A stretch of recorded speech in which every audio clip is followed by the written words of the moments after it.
এই মহিলার কথা শুননা আমার আল্লামা আনসারী সাহেবের কথা একটি মনে হয়ে গেছে। নবীর আমলের তারা কি বোরকা পরেছে? বোরকা কোনো, এটা হচ্ছে একটা সৌদির একটা মানে ইয়ে, সেটা বাংলাদেশে তারা প্রচার করছে, কিন্তু বোরকা কোনো হচ্ছে লেবাস না, জাস্ট হচ্ছে আপনি আপনার মতো করে। শুনছেন এই বেশ্যা মহিলা কি বলছে? বলতেছে সৌদি আরবের পোশাক নাকি বোরকা পরা। সেক্ষেত্রে এই মহিলা যা পড়ছে তো দেখছেনই আপনারা। তে আনসারী সাহেব একটা কথা কইছিল, এক ব্যক্তি কলা বিক্রি করতে গেছে বাজারে। যাওয়ার পরে তার কলার চাহিদা এমন, বাজারে যাওয়ার পরে কিছুক্ষণের ভিতরে কলা ফিনিশ শেষ হয়ে যায়। সেন্সিটিভ বিষয় হলো, কয়েকদিন এভাবে বিক্রি করার পরে তিনি বাড়িতে গিয়া তার স্ত্রীকে বলতেছে, কলা বিক্রিতা, যে দেখো আমার কলা যেভাবে বিক্রি হয়, তাহলে একটা কাজ করো, আমরা কি করব, এই কলাগুলা সিলিয়ে বাকলাগুলা ফেলে দিয়ে বিক্রি করতে যাব। হুবহু তাই করলো।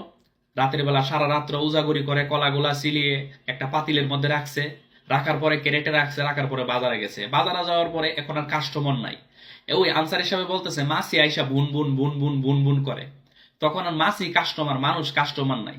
তখন কিছুক্ষণ হয়ে গেল, সময় চলে গেল, সন্ধ্যা হয়ে যাচ্ছে, কলা বিক্রি হচ্ছে না।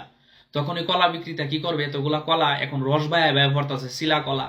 তখন বলতেছে, কে আছে খরিদ্দার, আমার কলার পিছনে 3 টাকা পুরস্কার, একটা কলা নিলে 3 টাকা পুরস্কার। কয়েকটা যুবক কিরে কি করবে, কলাগুলা ল ফালায় দুমনে, কলা পিছে 100 কলা নিতে পারলে 300 টাকা পামু, ওই কলাগুলা নিচে গা। তো এর একটা অর্থ হইল, ওই এই সমস্ত ব্যবসা মহিলারা ব্যবসাগিরি করে চলবো।